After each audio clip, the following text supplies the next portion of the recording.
Welcome back guys, this is Jonathan Orbuda and you're watching I Love Tanchong TV, a channel that highlights and celebrates the beauty of life. If you are new to this channel, consider subscribing. Click the subscribe button at yung bell notification na katabi naman ito para ma-notify kayo moving forward sa mga upcoming uploads ko. If you're using your social media, Twitter, Facebook, and Instagram, please follow me at I Love Tanchong and visit my blog www.ilovetanchong.com.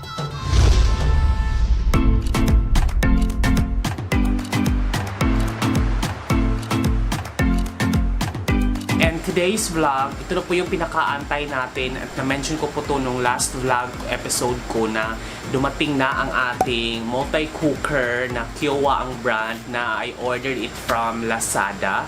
So ngayon i-unbox natin siya dahil kailangan ko na siyang i-unbox para makita natin kung meron bang defect and kailangan ba natin siyang ibalik kasi kapag binili natin siya online may specific time frame lang siya for request to return. Aside from that, kailangan ko na rin siyang gamitin sa pagluto dahil ngayon ay enhanced community quarantine na hindi na pwedeng lumabas-labas, kailangan stay at home lang parati as much as possible. So kailangan na natin tong buksan. Besides, hindi ko pa nakuha at hindi pa rin naayos ang ating nasirang induction cooker na halos magpo 4 weeks na po siyang nasa repair shop. Instead na mag-aantay ako at nakabili na rin naman ako ng grocery, matitenga lang ang grocery natin kung wala tayong lutuan. So kaya sabi ko, bibili na tayo ng multi-cooker. So yung multi-cooker na to is amounting to 3,360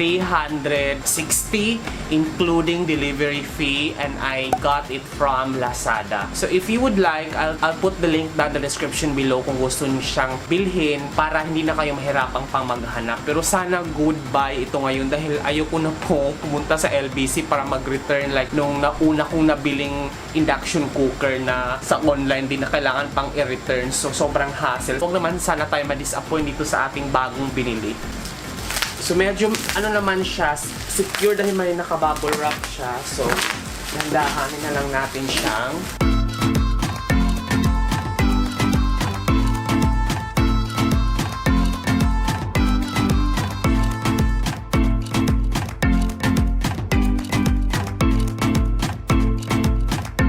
so there. So 8-in-1 cooker. Pwede kang mag-cook ng rice, deep fry, keep warm, sauté, slow cook, steam, stew, and roast or roast yung mga chicken na ganyan. So ang capacity niya is 5 liters, non-stick coated aluminum inner pot. So, bawal natin gamitan ng metal, yung mga sandok or kahit man kutsara na metal, bawal yun dahil magagasgas ang kanyang non-stick coat. Concave inner pot corners. So, walang kanto-kanto, kaya madaling hugasan. And 80 degrees Celsius to 240 degrees Celsius rotary temperature control. And glass lid with silicone anti-skid ring. And with pot, drain, and steam outlet, 120 minutes timer control. So ito yung mga feature niya. So ang model niya is KW3800.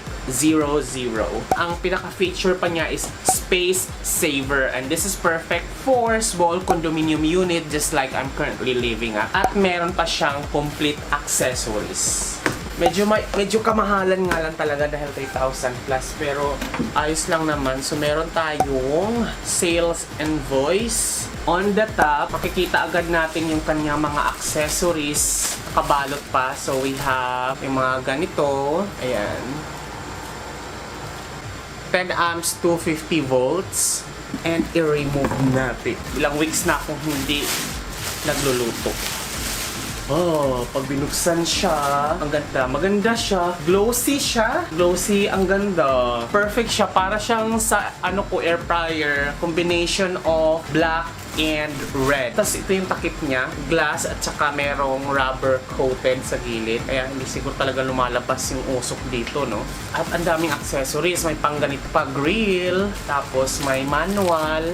And another pang french fries or mga prito-prito na kailangan ng drain.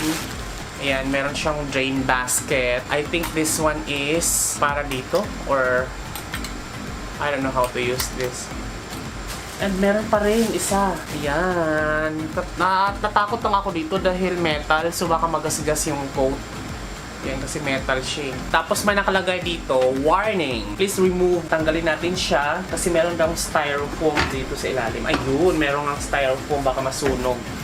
So ayan. And makikita nyo, ito yung 5 liters. Ganyan siya kalaki. Which is okay naman. O yun, diba? Mukhang okay naman siya, oh. Mukhang matibay siya. At ang kinis ha, in fairness. Non-stick talaga siya. Ayun, oh. Wala naman siyang gas-gas. And then ito yung yung heating rod na nasa likod. Ayan yung bilog. And then, pag nakita nyo to, pag inangat natin, ay magaan siya. Magaan to. Ito lang yung mabigat. And this one, yan, ganyan siya sa ilalim. Simple lang, ito lang, itutusok lang yung parang pinakadulo dito. Ayan yun, no? Yung mga dulo-dulo, itutusok lang siya sa ilalim. Andito yung heat control. Ayan, meron siyang timer and then temperature. Ipupwesto na natin siya doon. Ipapalit natin siya sa induction cooker na pwesto kasi kailangan na nating i-test para makapagluto na tayo. Siguro unahin nating luto ngayon ay adobo. Kasi yun yung pinaka-paborito ko, pampa-high blood. A few inches later. So, there you go guys. Ito na po ang ating multi-cooker 8-in-1 na Kiowa. So, nahugasan ko na siya dahil magluluto tayo ngayon ng masa-masa pa. And medyo malaki siya. Yan, enough naman siya for me. Pero medyo mas malaki siya talaga sa isang tao. Pero mga nasa 5 tao siguro kasya nito pag nagluto ka ng kanin or ulam.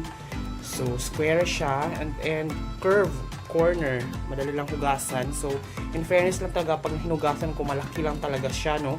Hindi siya kasya sa lababo ko na maliit. And ito, makikita natin siya dito na merong power and then heat. So, I already tried this kanina kung gagana ba talaga siya. So, tignan natin.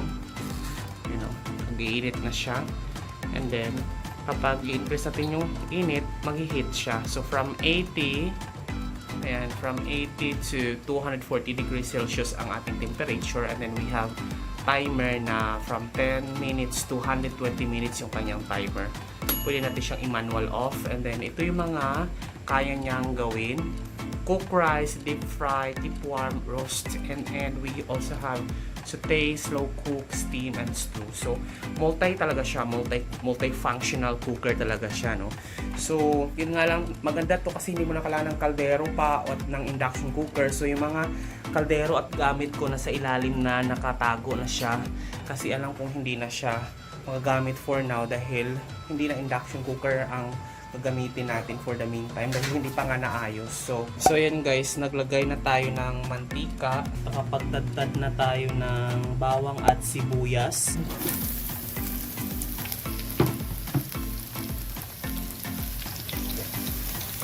Fairness, mabilis siya maluto, oh. Haluin na natin.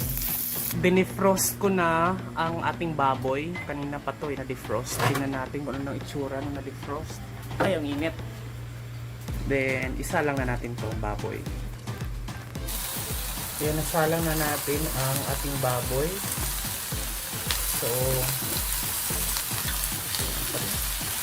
So guys, maglalagay na tayo ng ating tuyo at suka.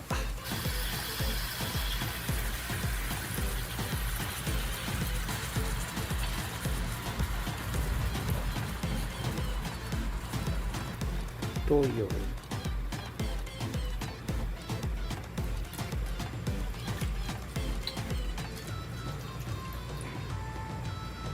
Tapos, ipababa natin yung ating temperature para hindi masunog. Isuslukok natin. Takpan na lang natin. Dahil maglalaba pa ako. At ito na nga guys, ang ating adobo. So, lalagyan ko na lang to ng mga laurel, paminta, at ng mga iba-iba pang mga ricado na pampasarap na mga spices. And it's ready to go. Ayan siya. Luto na. Perfect for adobo ang cooker na ito. So ayan na guys, tapos na, naluto na. Nalagyan ko na din siya ng adobo sa pulam recipe mix na with atsuete. So ito na siya. Ang sarap niyang tingnan. Parang sarap nito. Medyo tuyo-tuyo yung sabaw, tapos durog-durog yung ano. Ay, sarap nito. bahog sa kanin. So, kakain na tayo guys. Day 2. So ngayon naman guys, ang lulutuin naman natin ngayon ay pork red curry na ginataan. Gagataan natin siya. Tapos, nag-defrost na tayo ng ating baboy. At mag-iinit na tayo ng mantika dito. So, nagisa na tayo guys ng ating sibuyas at bawang. Ilagay ko siya sa pinaka-heat para madaling maluto. First time kong matry tong powder na to guys na red curry. Siguro may kasama na tong aswete or whatever. Tapos, di na kasi ako bumili ng gata sa labas dahil ayoko nang lumabas dahil quarantine. So, bumili na ako ng maraming kinataang or gata mismo. Itong powder na gata na to. Salang na natin ito, no?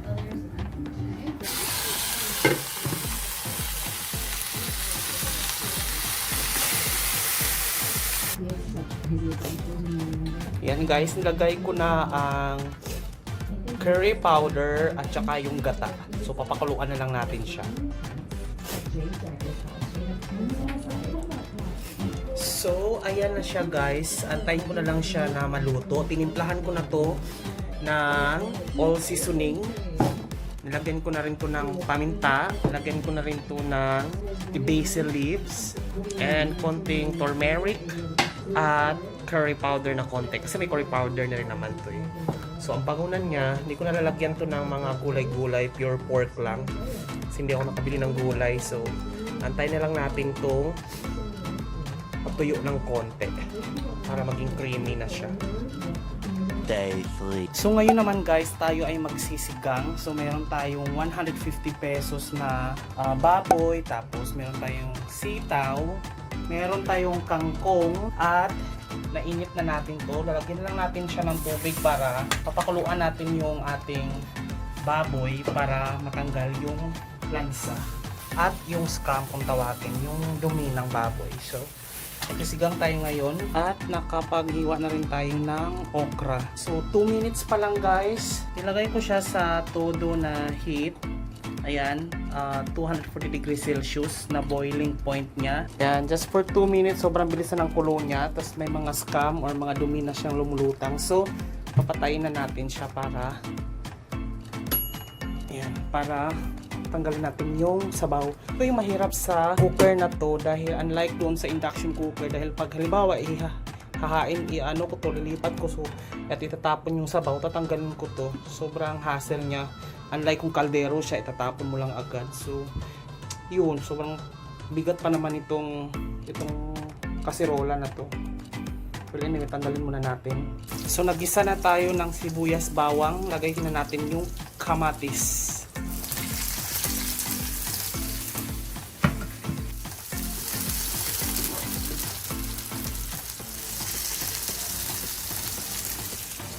So bali na ito na yung lahat yung baboy na napakuluan natin, natanggalan natin yung scum. And isalang na natin, syempre, igisa muna natin to para masarap.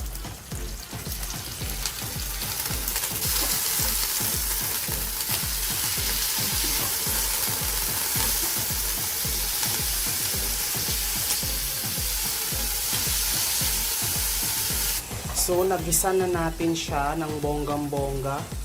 Lagyan natin ng tubig para sa kanyang sabaw.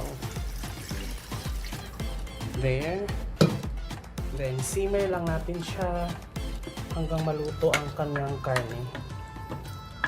So, simmer.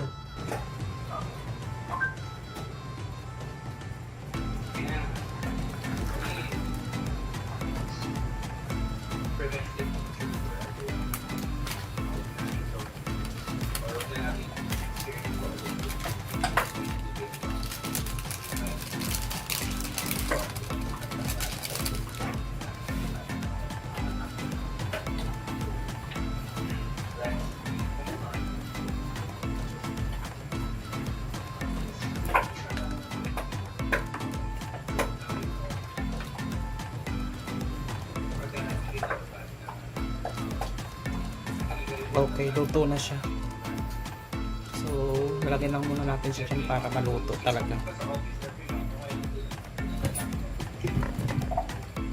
There you go guys. Thank you so much for watching this vlog. Sana nagustuhan nyo. And then update guys, nakuha ko na ang induction cooker just today. So tinanggal ko na yung multi-cooker sa kinalalagyan niya at pinalitan ko at binalik ko ang ating induction cooker dahil mas gusto kong magluto talaga using induction cooker. So siguro itetenga ko lang muna siya, spare lang muna siya para halimbawa masira ulit yung induction cooker, meron ulit tayo mapaglutuan. Nakatabi lang muna siya. So far, ang review ko sa kanya, okay siya. Hindi naman ako nibago sa kuryente ko dahil to begin with, parang ganun lang din naman siya sa induction cooker, yung consumption niya. So far, sa na-notice in a span of 1 week na paggamit ko, mabilis siya makaluto. Ang negative lang talaga niya is super malaki lang siya talaga for me na minsan pag konti lang yung lulutuin ko tapos hugasan ko ulit. Parang alam mo yung sobrang effort niya. Hindi siya pang solo, pang pamilya siya. Pero pagdating sa tibay, hindi natin ito masasabi dahil 1 week pa lang naman sa akin. So sana tumagal itong cooker na to dahil pag durability talaga ang usapan, iba talaga eh. Parang pag tumagal talaga ng tumagal ang isang product, mas nakakabilib. So far, yun lang naman ang review ko and unboxing. Sana nag-enjoy kayo sa video na to. This has been Jonathan Orbuda saying keep smiling because life is worth celebrating for. Bye!